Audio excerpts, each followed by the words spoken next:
성경에는 삼손이 블레셋을 공격한 이야기가 5번 나와요.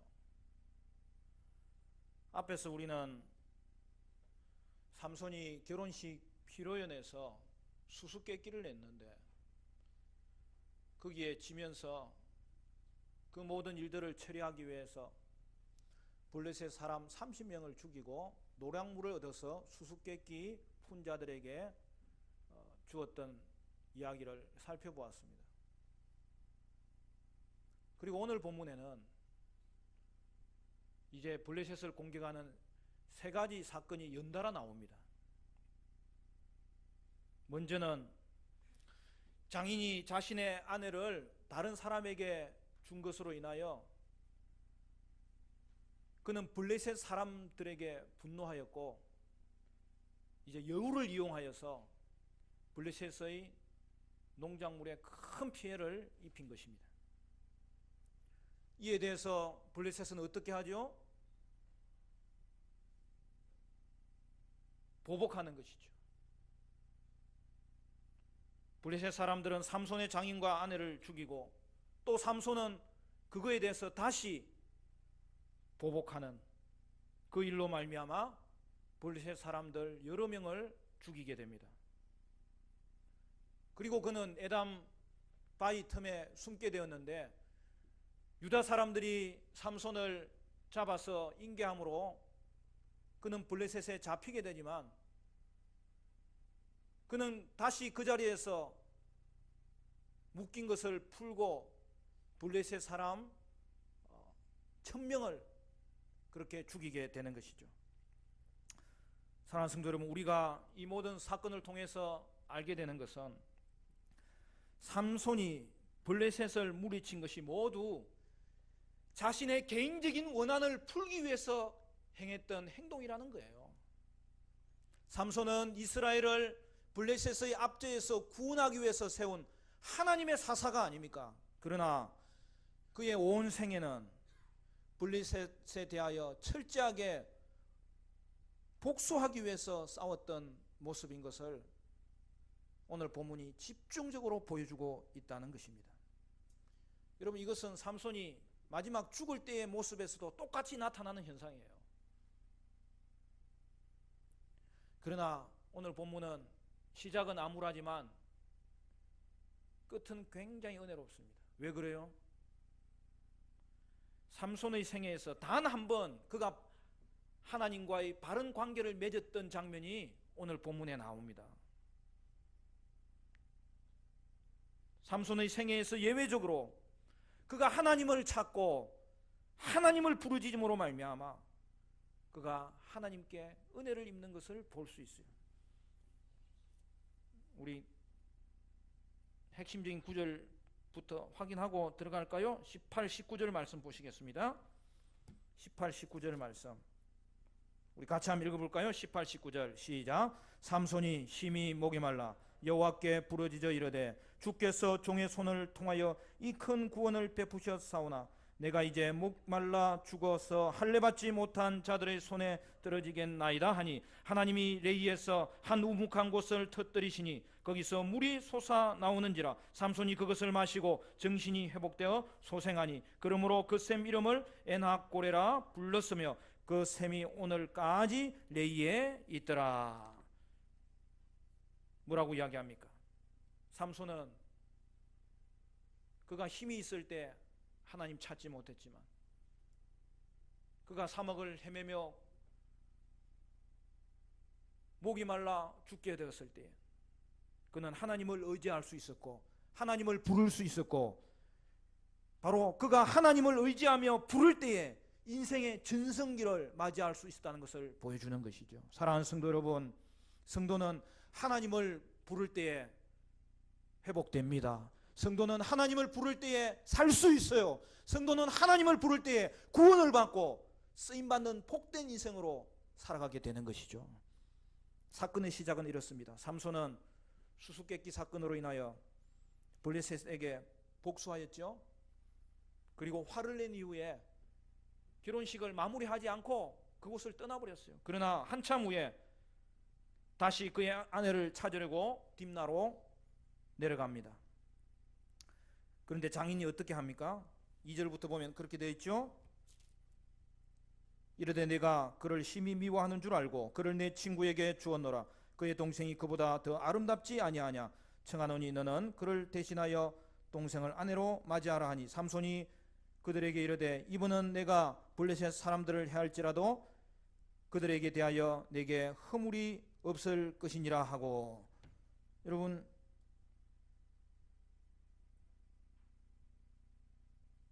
장인이 삼손에게 이르는 말이 이것입니다. 너가 너의 아내를 미워하는 줄을 알고 다른 사람에게 그녀를 보냈다. 이에 삼손이 어떻게 합니까? 이 모든 일은 결국 수수께끼에서 블레셋 사람들이 그녀를 협박하여 답을 얻었기 때문에 비롯된 것이라고 생각하고 그는 다시 블레셋을 치고 복수하는 것이죠. 복수하는 방법은 우리가 삼손 이야기에서 아주 흥미롭게 보는 내용입니다. 여우 300마리를 잡습니다. 그리고 그 여우들을 2마리가 꼬리를 연결하도록 꼬리를 묶어서 거기에다가 횃불을 꼽고 거기에 불을 붙인 거예요. 여러분, 여우라는 동물은 평소 때도 이 다루기가 힘든 동물인데 여러분 상상해 보십시오. 꼬리가 묶여서 거기에 불이 붙은 여우들이 어떻게 됐겠습니까? 제멋대로 마구잡이로 그들은 뛰어다니면서, 여러분 그 당시는 밀을 추수할 때라고 되어 있었어요. 블레셋의 온 지경에 있는 공식물들을 불태워버리고 포도나무와 감람나무를 사정없이 불살라 없애버렸던 것입니다. 삼손은 힘만 센 게 아니에요. 그는 동작도 빨랐고 그의 작전은 치밀하고 명철했던 것입니다. 사람들은 그 범인으로 삼손을 지목하였고 그렇게 된 원인을 뭐라고 이야기하는 것이 오늘 본문의 아주 중요한 내용 중에 하나예요. 삼손의 장인이 그의 아내를 빼앗아 다른 사람에게 주었기 때문이라. 결국 블레셋 사람들은 블레셋의 이 모든 일들이 일어난 것에 대하여서 한 사람을 지목하여 탓을 돌리는 거예요. 장인과 그의 가족으로 인하여서 이 모든 일들이 일어났다고 탓을 돌리면서 결국 어떻게 합니까? 그 장인과 그의 딸을 불살라 죽여버리는 거예요. 이에 삼손은 어떻게 합니까? 원수를 갚고 말겠다고 블레셋을 다시 공격하여 크게 쳐서 죽이고 에담 바위 틈에 숨었습니다. 여기서 원수를 갚는다는 게 뭐죠? 그의 아내와 그 가족에게 일어난 일을 그가 처리하는 것인데, 삼손은 결국 다시 개인적인 이유로 블레셋을 공격했던 것이죠. 블레셋 사람들은 이 모든 된 잘못이 자기에게 있음을 돌아보는 사람은 아무도 없었고 오직 그 장인의 잘못으로 탓을 돌렸고 원수를 갚았습니다. 그런데 삼손도 마찬가지. 이 모든 일에 대한 잘못은 자기에게는 결코 있지 아니하고 오직 블레셋의 잘못으로 돌리고 그는 원수 갚는 일에 집중하며 살았던 것입니다. 여러분, 삼손과 블레셋의 삶이 동일합니다. 둘 다 자신의 행동은 성찰하지 못하고 오직 잘못은 다른 사람에게 돌리며 복수하며 보복하는 모습으로 점철되어 있습니다. 여러분, 세상은 복수하는 세상이에요. 그러나 삼손도 복수하며 삽니다. 세상은 보복하는 세상이에요. 그러나 삼손도 보복하며 삽니다. 결국 삼손의 모습은 어떤 모습입니까? 세상과 똑같아 버린 그의 모습을 우리는 확인하는 것이죠. 이스라엘을 구원하기 위해서 이스라엘을 이끌도록 세운 사사가 타락하여 이스라엘과 동일한 모습으로 보여주었던 그의 생애가 지금은 이제는 세상과 동일한 모습으로 살아가고 있는 것을 우리에게 보여주고 있습니다. 하나님의 사람이 평생 동안 세상과 같은 방식으로 살아가는 것을 보여줍니다. 그가 아무리 큰 일을 이루었더라도 그가 이룬 모든 일은 하나님의 일이 되지 못하는 것을 성경은 분명하게 지적하고 있는 것이죠.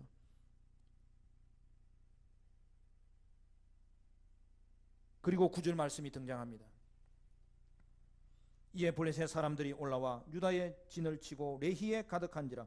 유다 사람들이 이르되 내가 어찌하여 올라와서 우리를 치느냐. 그들이 대답하되 우리가 올라온 것은 삼손을 결박하여 그가 우리에게 행한 대로 그에게 행하려 함이로라 하는지라. 유다 사람 3,000명이 예단 바위 틈에 내려가서 삼손에게 이르되 너는 블레셋 사람이 우리를 다스리는 줄을 알지 못하느냐. 내가 어찌하여 우리에게 이같이 행하였느냐 하니 삼손이 그들에게 이르되 그들이 내게 행한 대로 나도 그들에게 행하였노라 하니라. 그들이 삼손에게 이르되 우리가 너를 결박하여 블레셋 사람의 손에 넘겨주리고 내려왔노라 하니 삼손이 그들에게 이르되 너희가 나를 치지 아니하겠다고 내게 맹세하라 하매. 뭐라고 되어 있습니까?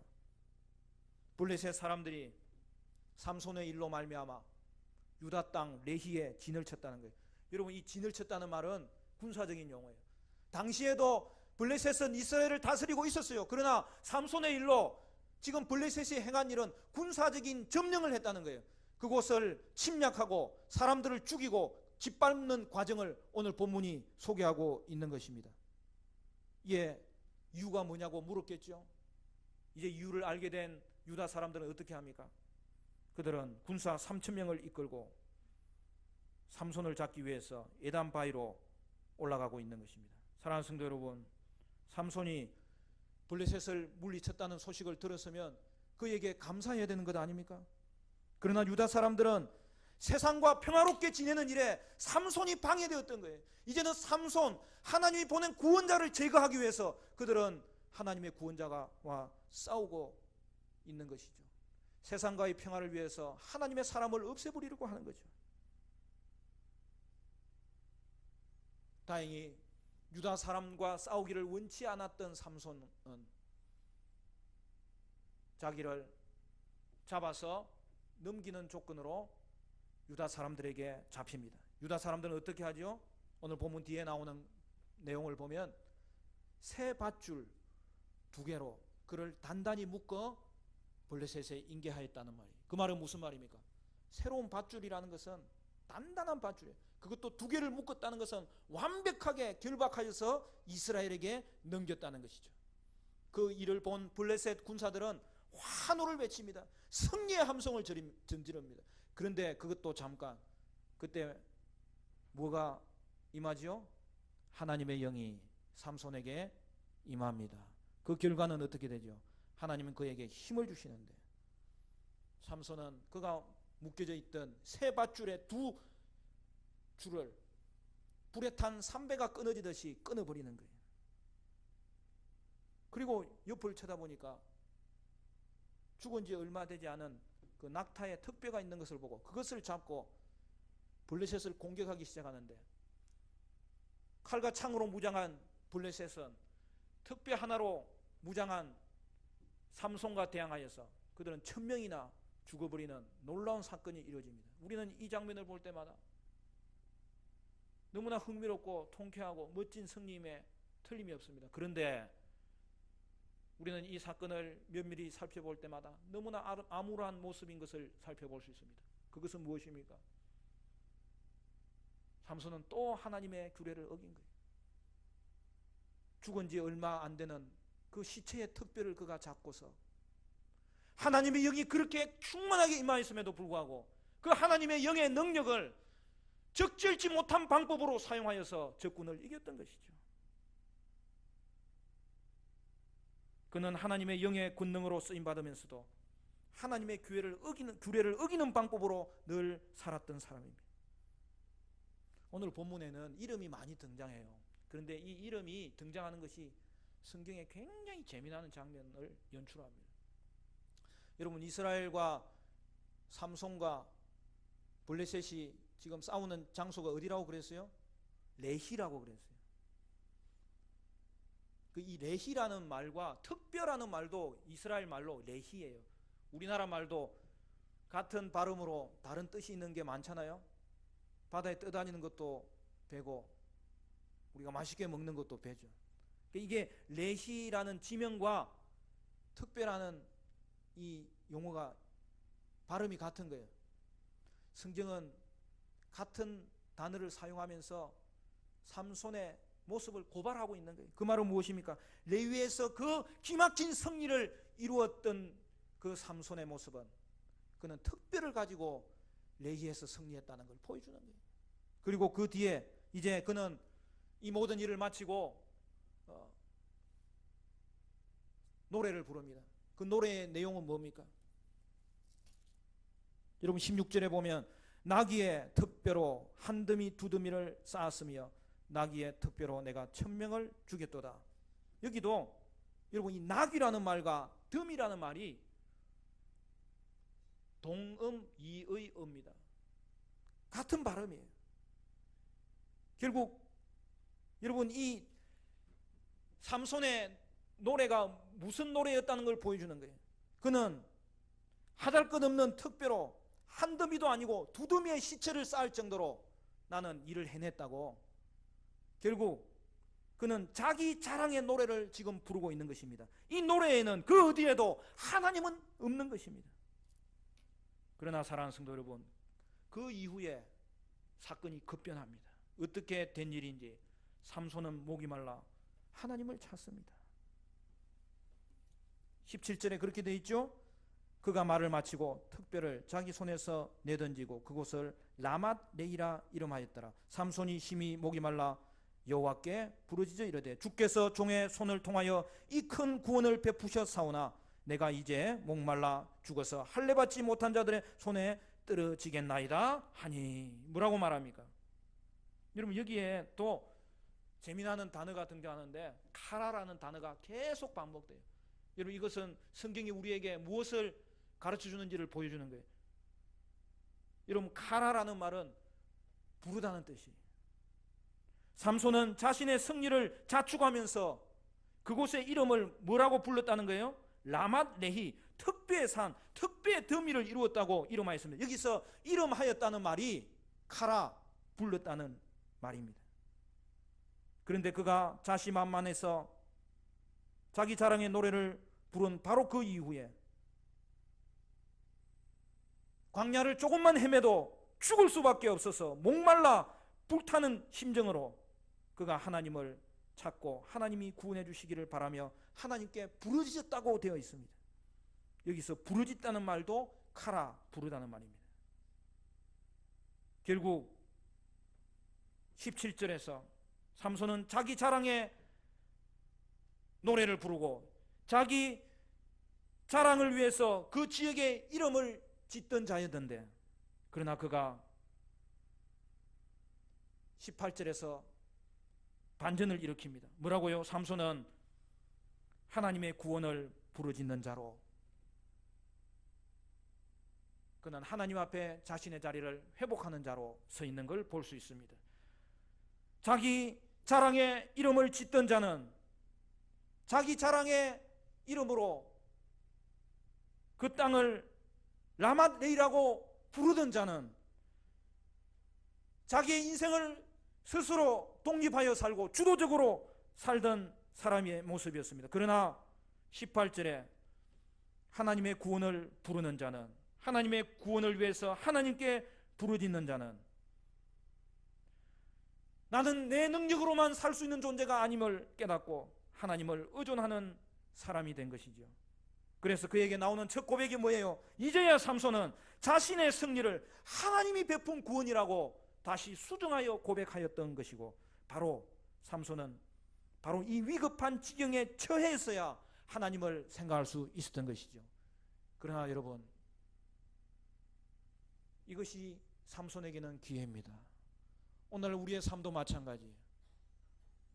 실패해서 멈추었던 그 자리가 하나님을 부르는 자리가 되게 하시고, 하나님을 부르는 자는 하나님은 만나 주시고 그의 인생을 다시 돌아보게 하심으로 남은 인생을 새롭게 출발하도록 하나님이 그의 인생에 은혜를 주시고 그의 인생을 회복시켜 주시고 그의 인생을 풍성케 하시는 하나님의 손길을 우리는 다시 한 번 더 발견할 수 있게 되는 것이죠.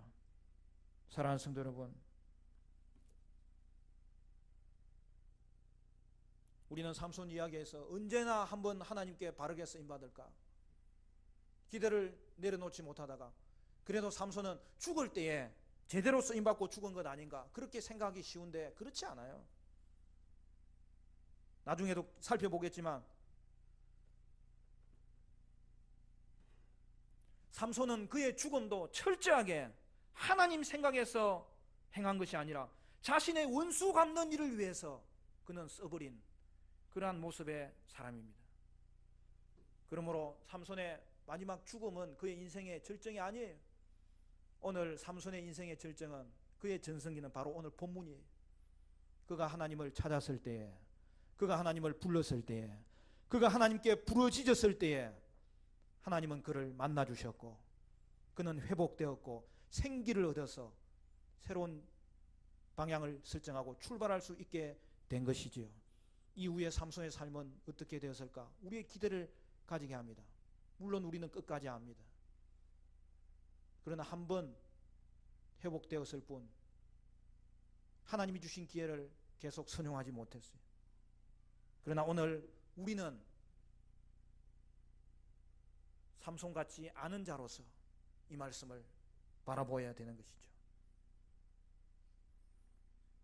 삼손이 고난 가운데서 하나님께 부르짖었을 때 하나님은 그를 만나 주셨습니다. 바로 그 자리가 저와 여러분이 위치해야 되었던 자리입니다. 삼손은 하나님을 의지하는 자로서 그가 하나님을 불렀을 때 자신도 구원을 얻고 이스라엘도 이방의 압제에서 구원하도록 쓰임받는 인생이 될 수 있었던 것이죠. 하나님이 그의 부름에 응답하여서 마른 웅덩이 같은 곳을 터뜨리시자 물이 나왔습니다. 그 물을 마신 삼손은 살아나게 됩니다. 그러므로 그가 그곳 이름을 어떻게 부르는지 보십시오. 우리 19절 말씀 우리 같이 읽을까요? 19절 시작. 하나님이 레이에서 한 우묵한 곳을 터뜨리시니 거기서 물이 솟아나오는지라. 삼손이 그것을 마시고 정신이 회복되어 소생하니 그러므로 그 샘 이름을 에낙고레라 불렀으며 그 샘이 오늘까지 레이에 있더라. 삼손은 거기서 하나님이 주시는 물을 마시고 소생함으로 그곳의 이름을 뭐라고 다시 수정해서 부릅니까? 에낙고레. 에낙고레라는 말은 부르는 자의 셈이에요. 그는 하나님 앞에 고백합니다. 내가 하나님께 부르짖었더니 하나님은 내게 셈을 허락하여 주시고 나를 다시 살게 하시고 나를 다시 회복시켜 주셨노라. 이 자리가 삼손의 전성기의 자리죠. 그리고 오늘 하나님을 부르는 우리에게도 동일하게 에낙고레의 샘을 터뜨려 주시는 그 하나님을 만나라고 오늘 우리에게 사사기는 증거하고 있는 것이죠. 사랑하는 성도 여러분, 하나님께 부르짖으면 하나님은 우리에게 샘물을 터뜨려 주십니다. 그것이 우리의 인생 가운데 가장 복된 인생의 길임을 성경은 말씀하고 있어요. 부르짖는 자의 샘, 부르짖는 것이 여기도 카라예요. 부르짖는 자에게는 에낙고레 샘을 얻게 하십니다. 에낙고레 부르짖는 자에게는 하나님은 반드시 샘을 허락하여 주십니다. 부르짖는 자에게 하나님은 생기를 불어넣어 주시고 구원해 주십니다. 그러므로 사랑하는 성도 여러분, 저와 여러분은 우리의 삶의 현장이 복될 때에는 하나님께 머물러 주께 부르짖으시기를 바라고, 우리의 삶의 현장이 때로는 고난 가운데 있을지라도 우리의 삶의 방법은 동일합니다. 멈추어서 하나님께 부르짖을 수 있기를 바라고, 그래서 하나님 부르시고 하나님 가까이 하심으로 저와 여러분의 생애는 머무는 곳마다 에낙고레의 샘이 터져나는 은혜가 있게 되시기를 간절히 축원합니다. 축원합니다. 성도는 실패해도 거기에는, 성도에게는 실패해도 거기에는 역설이 담겨져 있어요. 고난에도 역설이 담겨져 있어요. 내가 계획했던 길이 중단되더라도 그 중단의 자리에는 하나님의 놀라운 역설이 담겨져 있어요. 실패하며 멈출 때에 우리는 비로소 하나님의 구원을 찾게 되고 하나님의 개입을 찾게 되는 것이죠. 그리고 하나님 찾는 자를 하나님은 만나 주십니다. 혹시 여러분의 인생 가운데 실패의 자리가 있습니까? 도리어 그 자리는 축복의 기회가 됩니다. 여러분의 자리가 무너진 자리입니까? 바로 그 자리는 구원의 길을 여는 자리입니다. 내 계획대로 되지 않아서 여러분 멈추었습니까? 그 자리는 하나님을 부를 수 있는 자리, 그로 말미암아 하나님의 안식을 경험할 수 있는 자리, 그로 말미암아 내게 하나님이 누구인지를 그 어느 때보다 생생하게 나게 가르쳐주는 자리, 그로 말미암아 나의 인생의 모든 상을 다시 점검할 수 있는 자리, 그 일로 말미암아 나의 인생의 앞길이 다시 새롭게 잃는 자리가 성도에게는 하나님 부르는 자리, 하나님을 찾는 자리가 되는 것이죠. 그러니까 멈추어서 가는 것이 늦은 길이 아니에요. 무너진 자리가 실패의 자리가 아니에요. 실패했더라도 그곳이 하나님 찾는 자리로 이어지는 성도에게는 그 자리가 도리어 생명을 얻고 구원을 회복하고 회복되고 하나님의 안식을 경험하고 하나님의 놀라운 계획을 새롭게 발견하고 소승케 되는 은혜의 자리인 줄로 믿습니다. 말씀을 맺겠습니다. 저는 에나골에 이 단어를 볼 때마다 가슴이 뛰어요. 내 인생 내 계획대로 되지 않는 그 자리에 하나님은 나를 하나님께 부르짖는 자로 만드시고 도리어 그 자리가 내 인생의 전성기가 되게 하시며 부르짖는 자에게 샘을 터뜨려 주시는 그 하나님이 나의 하나님이시구나. 사랑하는 성도 여러분, 에나골에 부르짖는 자는 샘을 얻습니다. 에나골의 은혜는 저와 여러분에게 주시는 하나님의 은혜입니다.